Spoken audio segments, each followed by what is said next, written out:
Welcome everyone to my YouTube channel become a master of CAD design. इस video में हम बात करने वाले हैं स्केच एडिटिंग और स्केच से रिलेटेड कुछ सेटिंग्स के बारे में। चलिए शुरू करते हैं। एनएक्स के अंदर हम जो स्केच है वो दो तरह से क्रिएट कर सकते हैं। हमारे पास दो ऑप्शन है स्केच क्रिएट करने के लिए। पहला ऑप्शन है हमारा डायरेक्ट स्केच जो कि आपको होम टैब में मिलेगा।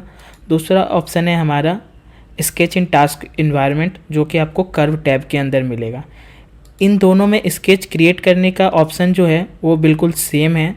दोनों में डिफरेंस बस इतना है कि जब आप डायरेक्ट स्केच सेलेक्ट करते हैं तो आप मॉडलिंग इन्वायरमेंट में रहते हैं और आपको स्केच से रिलेटेड बहुत कम टूल यहाँ पे आपको अवेलेबल होते हैं स्केच क्रिएट करने के लिए। बट जो हमारा डायलॉग बॉक्स है वो सेम होता है और मेथड भी सेम होता है दोनों में। तो अभी हम स्टार्ट करते हैं स्केच इन टास्क इन्वायरमेंट। तो आप देखेंगे जैसे ही हम स्केच इन टास्क इन्वायरमेंट स्टार्ट करते हैं तो यहाँ पे जो हमारा एप्लीकेशन है वो मॉडलिंग से चेंज हो जाता है स्केच में, यानी कि स्केचिंग के लिए एक अलग से हमारा पूरा एप्लीकेशन यहाँ पे एक इन्वायरमेंट खुल जाता है। यहाँ पे जो हमारा स्केचिंग करने का जो डायलॉग बॉक्स है वो बिल्कुल सेम है जैसा कि डायरेक्ट स्केच में था। तो हम यहाँ पे देख लेते हैं क्या क्या है। पहला जो यहाँ पे है कि ऑन प्लेन और ऑन पाथ। तो यहाँ पे ऑन पाथ तब यूज़ करेंगे जब हमें स्वीप के लिए कोई सेक्शन क्रिएट कर रहे हैं और हमारे पास पाथ है और वहाँ पर प्लेन क्रिएट करना चाहते हैं सेक्शन बनाने के लिए, तो उस कंडीशन में हम ऑन पाथ यूज़ करेंगे। यहाँ पे हम ऑन प्लेन यूज़ करेंगे। नेक्स्ट है हमारा कि स्केच प्लेन आप यहाँ पे इन्फर्ड भी हो सकता है। बाय डिफ़ॉल्ट आपका इन्फर्ड में ये ऑटोमेटिकली सेलेक्ट करता है अपने हिसाब से कि रेफरेंस जो ओरिएंटेशन क्या होगा और आपका ओरिजिन पॉइंट क्या होगा और प्लेन क्या होगा। प्लेन सिलेक्शन के हिसाब से अपने आप सेलेक्ट कर लेता है। बट यदि आपको मैनुअली डिफ़ाइन करना है और अपने स्केच में जो आप अपने स्केच को ओरिएंट करना चाहते हैं अपने हिसाब से, तो आप यहाँ पे सारी चीज़ें डिफ़ाइन कर सकते हैं। तो यहाँ पे हम एक प्लेन सेलेक्ट कर लेते हैं। हम यहाँ पे XY प्लेन सेलेक्ट कर लेते हैं। यहाँ पे आप देख रहे हैं XY प्लेन सेलेक्टेड लिख रहे हैं। उसके बाद नेक्स्ट हमारा आता है कि ओरिएंटेशन, स्केच ओरिएंटेशन।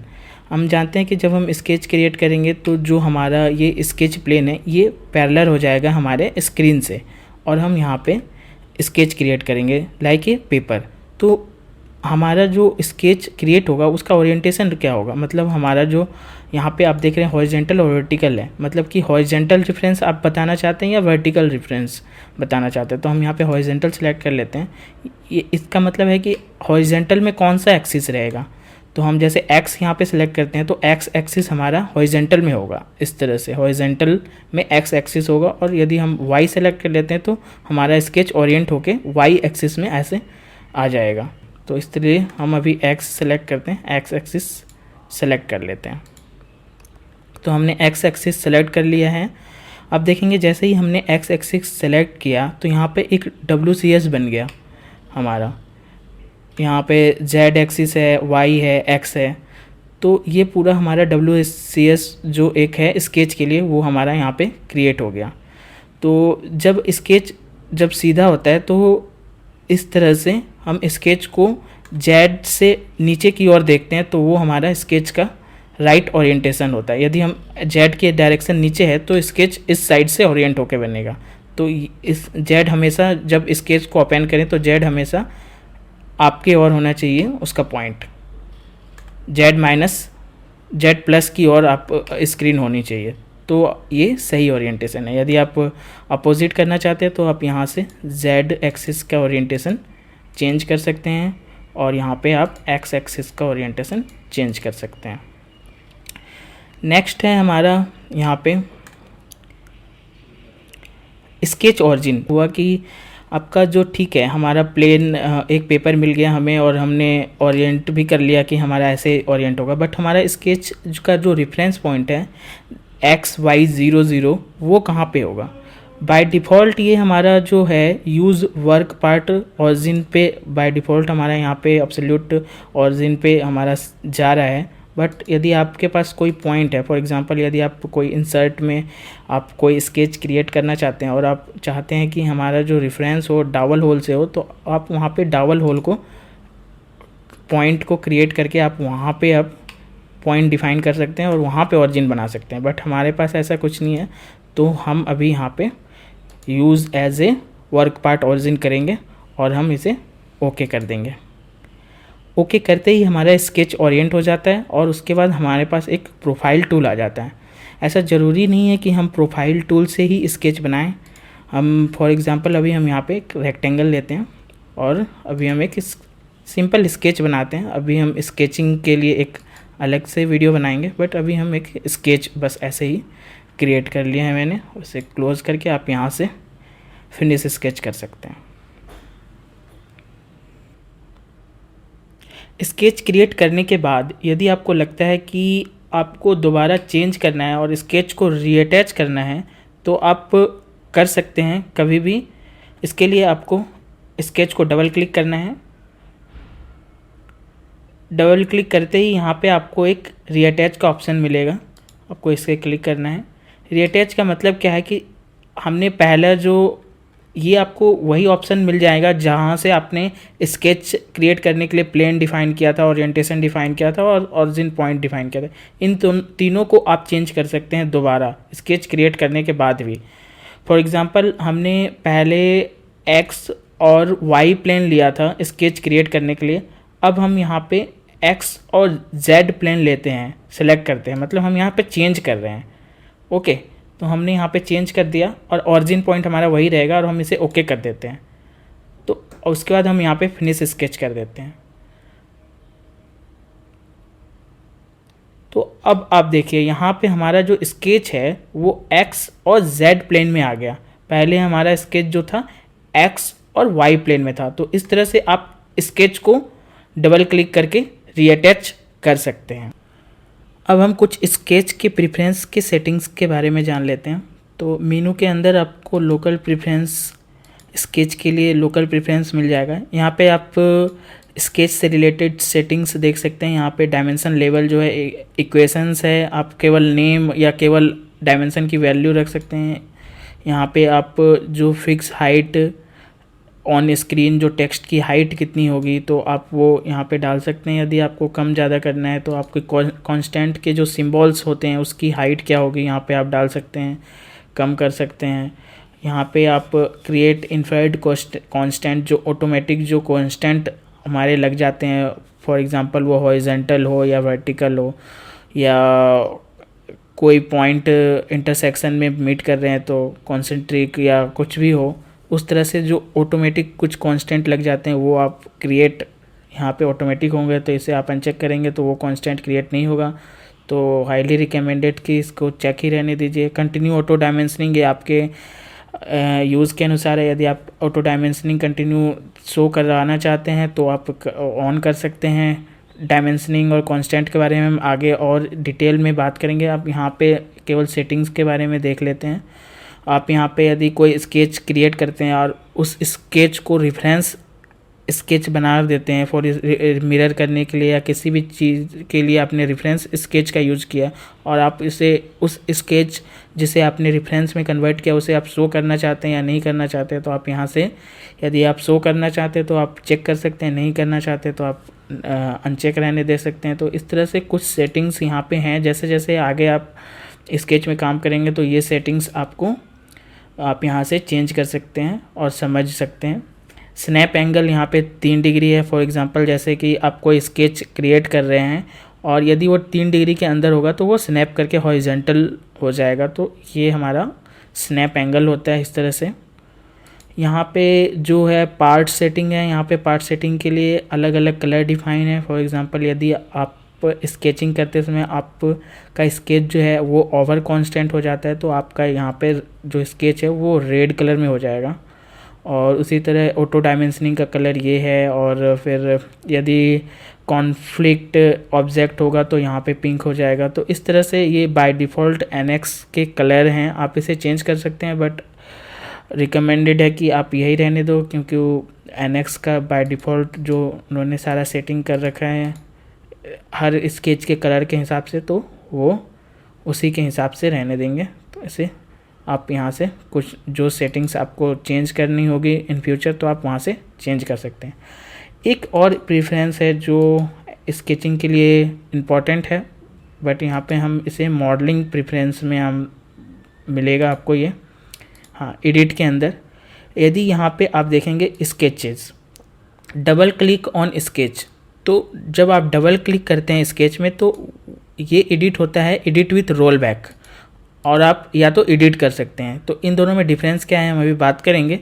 तो अभी आप जान लीजिए कि यदि हम स्केच को डबल क्लिक करते हैं तो वो हमारा ओपन होता है एडिट विथ रोल बैक से, और यदि स्केच को एडिट एक्शन में करते हैं तो वो डायरेक्ट स्केच से डायरेक्ट एडिट में होता है, टास्क इन्वायरमेंट में नहीं होता। अभी हमने थोड़ा देर पहले बात किया था कि स्केच इन टास्क इन्वायरमेंट और डायरेक्ट स्केच में क्या अंतर है, वही चीज़ है यहाँ पे। यदि आप एडिट करते हैं तो आप चाहते हैं कि वो जो है वो डायरेक्ट स्केच इन्वायरमेंट में खुले या स्केच इन टास्क इन्वायरमेंट में खुले, तो ये चीज़ यहाँ पे आप एडिट से आप चेंज कर सकते हैं। हम देखेंगे ये दोनों को, अभी डायरेक्ट स्केच पे है तो अभी इसे रहने देते हैं, हम इसे चेंज करके देखेंगे।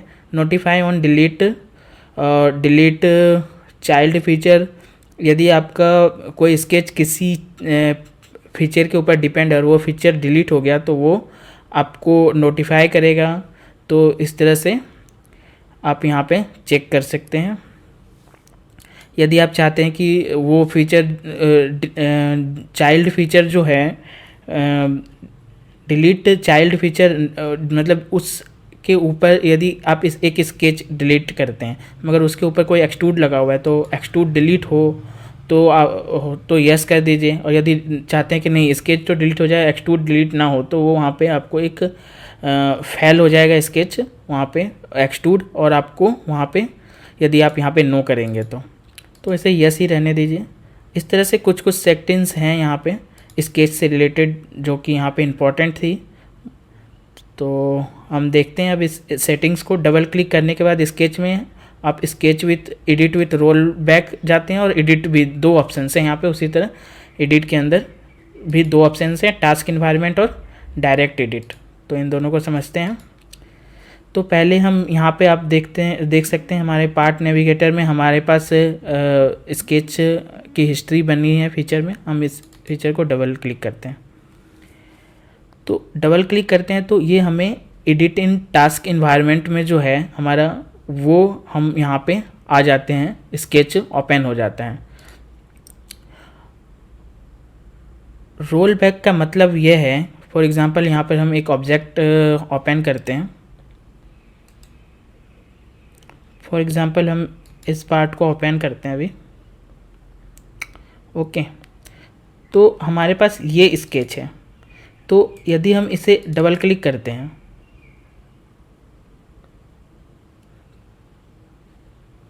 और इस स्केच को शो कर देते हैं, अभी हाइड था, तो ये हमारा स्केच है।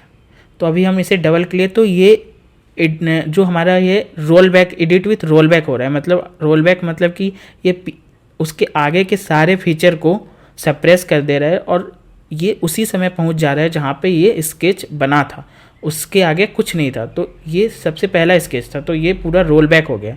इसी को कहते हैं कि एडिट विथ रोल बैक।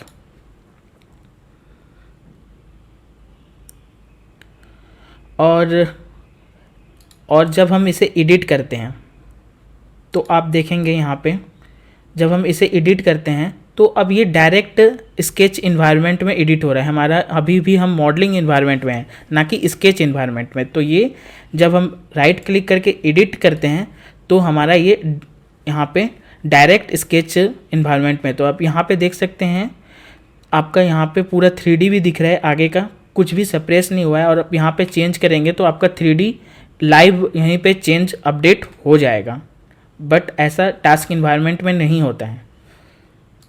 अब हम इसे चेंज करते हैं और सेटिंग्स को अब देखते हैं कि क्या अंतर होता है मॉडलिंग के लिए।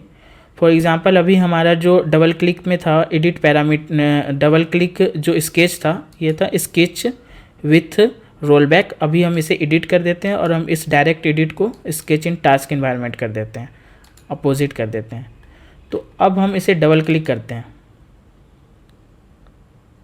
तो आप देखेंगे डबल क्लिक करने के बाद ये पूरा स्केच जो है वो टास्क इन्वायरमेंट में खुला, ओके। बट ये पूरा रोल बैक नहीं हुआ, हमारा पीछे की चीज़ें रोल बैक नहीं हुई, ये पूरा 3D हमें दिख रहा है और पीछे की एक भी फीचर रोल बैक नहीं हुआ। तो ये बेसिक डिफरेंस है फर्स्ट ऑप्शन में। और यदि हम इसे राइट क्लिक करके हम एडिट करते हैं तो अब ये एडिट जो है ये टास्क इन्वायरमेंट में हो रहा है। पहले जो ये एडिट था ये डायरेक्ट स्केच में हो रहा था, आपको याद होगा। तो ये बेसिकली डिफरेंस है दोनों में। तो मैं आपको रिकमेंड करूँगा कि आप जो सेटिंग्स हैं इसे स्केच वाले को इसे आप एडिट विथ रोल बैक रखें, ताकि ये इससे आपको हेल्प होगा कि जिस समय आपने स्केच बनाया था तो वो रोल बैक करके उस कंडीशन में पहुंच जाएगा। तो आप उस स्केच को ज़्यादा समझ पाएंगे कि आपने उस समय किस कंडीशन में और क्या थिंक करके, और आपके पास केवल स्केच होगा कंसंट्रेट करने के लिए। तो आप कॉम्प्लिकेटेड स्केच होते हैं मॉडलिंग में, तो वहाँ पे आप ज़्यादा अच्छा उस स्केच पे काम कर पाएंगे। और एडिट एक्शंस में भी आप डायरेक्ट स्केच ना रखें, आप यहाँ पे एडिट इन टास्क इन्वायरमेंट रखें, ताकि आप उसी इन्वायरमेंट में स्केच को एडिट करें जिस इन्वायरमेंट में आपने उसे बनाया था। और आपको एडिट करने के लिए वहाँ पे स्केच से रिलेटेड काफ़ी टूल्स अवेलेबल होगी, क्योंकि वो स्पेशली एक टास्क स्केच एप्लीकेशन में खुलेगा। तो ये चीज़ें यहाँ पे आप इसे रिकमेंड करेंगे और इसे ओके कर दीजिए। तो हमने यहाँ पे स्केच को कैसे प्लेस करते हैं उसके बारे में सीखा, और स्केच को रीअटैच कैसे करते हैं उसके बारे में सीखा, और स्केच के कुछ सेटिंग्स के बारे में सीखा, और स्केच को एडिट करने के बारे में भी मैंने यहाँ पे इस वीडियो में बात की है। और यदि आप इस स्केच को डबल एडिट करते हैं तो आप यहाँ पे इस स्केच के अंदर जाते हैं और आप इस स्केच को एडिट करते हैं, ना कि आप यहाँ पे कोई नया स्केच क्रिएट करते हैं। तो आप कृपया इस पे नया स्केच नहीं बनाएंगे। यदि आपको कोई नया स्केच बनाना है तो आपको दोबारा फिर यहाँ पे आपको एक प्लेन सेलेक्ट करना होगा, और आप जो भी प्लेन सेलेक्ट करना चाहते हैं, फॉर एग्जांपल हम यहाँ पे भी आप यहाँ पे रीसेट कर सकते हैं यदि आपने, तो यहाँ पे आप इन्फर्ड में ओके कर लेते हैं तो आप यहाँ से फिर स्केच बना सकते हैं। तो ये आपका स्केच बना सकते हैं। तो इस तरह से आप स्केच क्रिएट कर सकते हैं। ये हमारा पहला स्केच, ये हमारा दूसरा स्केच। तो आप डबल क्लिक करके एडिट करने के लिए होता है, ना कि वहाँ पे दोबारा एक नया स्केच बनाने के लिए। Thank you for watching. मिलते हैं नेक्स्ट वीडियो में। यदि ये वीडियो आपको काम का लगा तो प्लीज़ हमारे चैनल को अब तक सब्सक्राइब नहीं किया तो सब्सक्राइब कर दीजिए। Thank you for watching.